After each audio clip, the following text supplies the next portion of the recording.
నమస్తే welcome to of the record. అక్కడి అధికారులు ఎన్నికల మూడ్లోకి వచ్చేసినట్లు దైనందిక వ్యవహారాలను హటకెక్కిస్తున్నారు.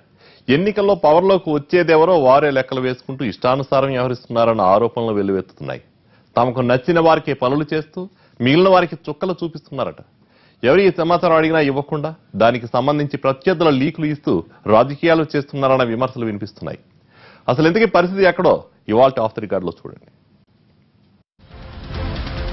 టీడీపీ ప్రభుత్వం అంటేనే అధికారుల హవా ఎక్కువగా కనిపిస్తూ ఉంటుంది.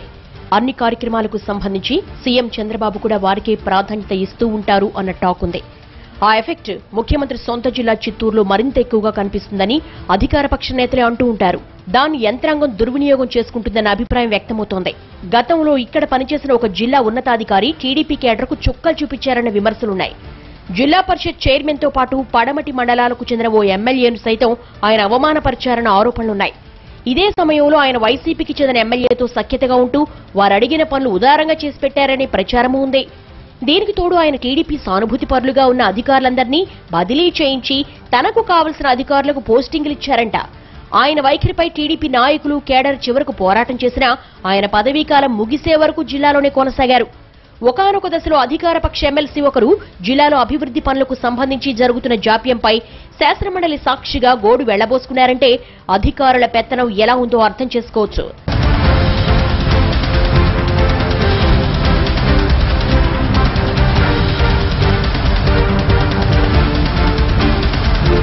తర్వాత వచ్చిన కలెక్టర్ ప్రద్యుమ్న తన పనితీరుతో అందరి నుంచి మంచి మార్కులే సంపాదించుకున్నారు.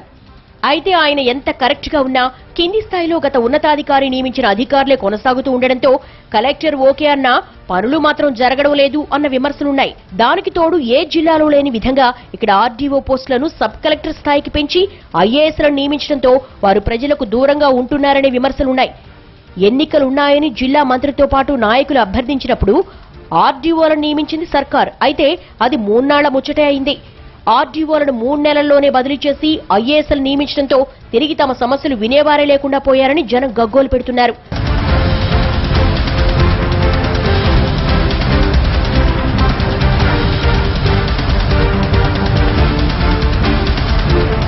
తాజాగా ఎన్నికల సమాచారం కోసం టీడీపీ నాయకులు జిల్లా అధికారుల వద్దకు వెళితే తగిన సమాధానం లభించడం లేదన్న విమర్శలున్నాయి. గత ఎన్నికలకు ముందు జిల్లా విద్యాశాఖకు చెందిన అధికారి ఒకరు ఏకంగా పోలింగ్ ఆఫీసర్లు, రిటర్నింగ్ అధికారుల సమాచారం మొత్తం ఓ ప్రతిపక్ష ఎమ్మెల్యేకు అందచేసి తన స్వామి భక్తిని నిరూపించుకున్నారట. అయితే ఇప్పుడు అధికారంలో ఉన్న తమకు మాత్రం సమాచారం ఇవ్వడానికి మేనమేషాలు లెక్కిస్తున్నారని టీడీపీ నేతలు ఆరోపిస్తున్నారు.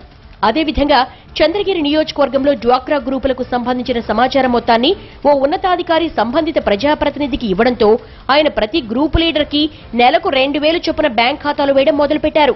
3 నెలల క్రితం అది జిల్లాలో వివాదంగా మారడంతో ఇప్పుడు నెల నెలా ఇంటికి పంపుతున్నట్లుగా విమర్శలు వస్తున్నాయి. తాజాగా అధికార పక్షం అభ్యర్థికి సంబంధించిన వారు డ్వాక్రా గ్రూపులకు సంబంధించిన సమాచారం అడిగితే అధికారులు వారిని నెల రోజుల నుంచి కార్యాలయం చుట్టూ తిప్పుకుంటున్నట్లుగా తెలుస్తోంది. ఇక ఇరిగేషన్ అధికారుల వల్ల టీడీపీ కార్యకర్తలు తీవ్ర ఇబ్బందులు పడుతున్నట్లుగా విమర్శలుస్తున్నాయి. జిల్లా వ్యాప్తంగా నీరు చెట్టు కింద పలువురు టీడీపీ సభ్యులు పనిచేశారు. అయితే ఈ విషయంలో బిల్లులు చెల్లింపు పెద్ద డ్రామాగా మారిందని అంటున్నారు. ముఖ్యంగా మంత్రి అమర్నాథ్ రెడ్డి సొంత డివిజన్ అయిన పలమనేరు, పొంగనూరులలో కోట్లాది రూపాయల బిల్లులు రాకపోవడంతో అప్పుల పాలయ్యామని గగ్గోలు పెడుతున్నారు. కొందరు సిబ్బంది కమిషన్లు తీసుకున్నప్పటికీ బిల్లులు చేయడం లేదని ఆరోపిస్తున్నారు. జిల్లాకు ప్రతిష్టాత్మకంగా భావించే హంద్రినీవా నీటి రాక విషయంలో కూడా ఇరిగేషన్ అధికారులు అధికార పక్ష నేతకు సమాచారం ఇవ్వడం లేదంట. దానికి తోడు సమాచార శాఖ కూడా కనీసం నీరొస్తున్న విషయం మీడియాకు తెలియనీయకుండా వ్యవహారం నడపడం విమర్శల పాలైంది. చివరకు సీఎంఓ కార్యాలయం నుంచి అక్షింతలు పడడంతో ఇప్పుడు నీటి రాకను పండుగలా చేయడానికి జిల్లా యంత్రాంగం హడావుడిగా ఏర్పాట్లు చేసిందంటున్నారు.